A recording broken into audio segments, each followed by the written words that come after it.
कंचन TV पर संयुक्त किसान मोर्चा की press conference Chandigarh press club में हो रही। यहाँ पर हम हैं और यहाँ पर हरियाणा का प्रतिनिधित्व करने अभिमन्यु कोहाड़ आए हैं। हम हरियाणा से हैं तो इसी नाते भी ये फ़र्ज़ बनता है कि हरियाणा की आवाज़ को ऊंचा लेकर जाए। और अभिमन्यु कोहाड़ वो व्यक्तित्व है जिन्होंने एसकेएम में लोहा मनवाया हरियाणा का। अभिमन्यु जी, सबसे पहले स्वागत है कंचन टीवी पर। बहुत बहुत धन्यवाद आपके सभी दर्शकों को नमस्कार जी।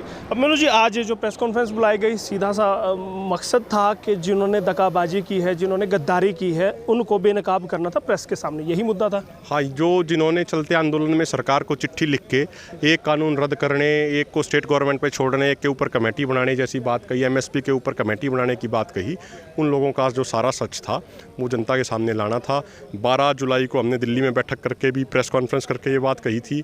हमने बार बार कोशिश करी कि एसकेएम के अंदर ही बातचीत करके उन चीज़ों को निपटाया जाए, लेकिन कुछ लोगों ने जब वो बातचीत बार बार उसको दबाने का प्रयास किया गया तो मजबूरी में हमने स्पष्ट किया। क्या एसकेएम की शक्ति नहीं है जगजीत सिंह डल्लेवाल जी के पास या कक्का जी के पास, अभिमन्यु कोहाड़ के पास, कि आधिकारिक तौर पर उनको लेटर हेड पर निष्कासित कर दिया जाए?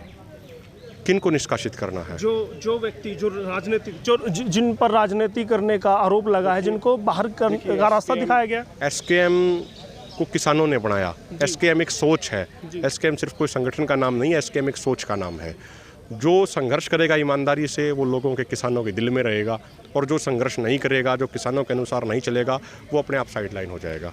तो अगर कल को वो भी आकर प्रेस कॉन्फ्रेंस करके कहते हैं कि हम भी एसकेएम हैं, हम उसका हिस्सा हैं, और सरकार ने जो कमेटी बनाई उसमें मेंबर हम भी भेजेंगे, तो तब क्या रणनीति रहेगी? हमने तो क्लियर कर दिया, हम सरकार की किसी कमेटी में कोई मेंबर नहीं भेजेंगे। अगर वो भेजना चाहते हैं तो वो अपना फैसला ले सकते हैं। हम एमएसपी गारंटी कानून की लड़ाई लड़ेंगे, हम कमेटी के लिए नहीं लड़ रहे। हमारा आंदोलन कमेटी के लिए नहीं था, हमारा आंदोलन एमएसपी गारंटी कानून के लिए। लेकिन सरकार कहती है कि कमेटी से ही रास्ता निकलेगा कानून बनाने का। भाई 2012 में जब प्रधानमंत्री मोदी जी, मुख्यमंत्री मोदी होते थे, तो कंज्यूमर अफेयर कमेटी के चेयरमैन होने के नाते उन्होंने रिकमेंडेशन भेजी थी डॉक्टर मनमोहन सिंह जी को कि एमएसपी पे गारंटी कानून बनवा दो।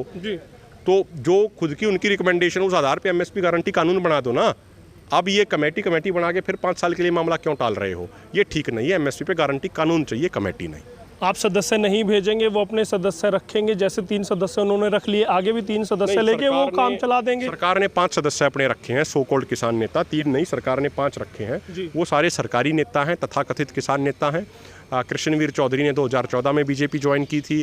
गुणी प्रकाश है हरियाणा के, वो तो आंदोलन के खिलाफ लगातार बोलते रहे थे, आंदोलन के खिलाफ आंदोलन करने की धमकी दे रहे थे, लेकिन लोगों ने उनको नकार दिया। सैयद पाशा पटेल हैं, वो बीजेपी के एमएलसी रहे हैं। गुणवंत पाटिल हैं, उनका भी देख लीजिए, वो भी डब्ल्यूटीओ के समर्थक रहे हैं। तो ऐसे लोगों को कमेटी में रखने का कोई अर्थ नहीं है। उस कमेटी की सिफारिशों पर सरकार कानून बना भी देती है, तो फिर उसको मानेंगे आप? वो तो एक कृषि मंत्री नरेंद्र तोमर का बयान आया हुआ जिसमें वो कह रहे हैं कि ये कमेटी एमएसपी गारंटी कानून बनाने के लिए नहीं है, एमएसपी को पारदर्शी व प्रभावी बनाने के लिए है। तो सरकार हाँ, बस टाइम पास करने के लिए है, इसका कोई अर्थ नहीं है। गुणी प्रकाश ठाकुर का आपने नाम लिया, उन पर आरोप भी लगते हैं कि किसान आंदोलन को कमजोर करने के लिए लगातार वो काम करते रहे हैं। नहीं, वो तो हैं ही बीजेपी के पक्ष में बोलते रहे हैं और हमेशा उन्होंने आंदोलन का विरोध किया।